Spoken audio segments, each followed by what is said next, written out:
Is there a setup where we could consider veganism actually to be dangerous if not done under the right conditions? It certainly can be, and I've met some very sick vegans. I've had several guests say to me, I became a vegan, but I got so sick I had to go back on meat, and I know exactly what's happened. When God said, behold, I've given you every herb-bearing seed, I believe that he meant there to be a balance of the seed. Some whole grains, some legumes, some seeds.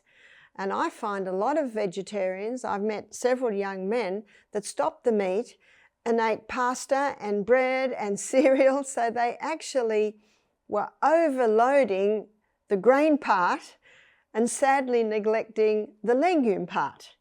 And then in the back of everyone's mind is this Fatphobia that was first presented by Ansel Keys. Here's a bit of history in 1953, that fat causes heart disease.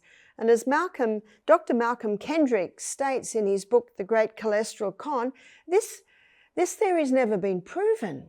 And then I have people say to me, yes, but Barbara, we heard that when you eat fat, all your blood cells clump together.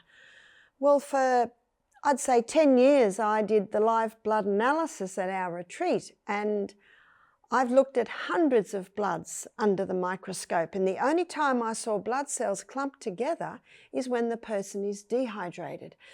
So I say these things because there are a lot of misconceptions out there.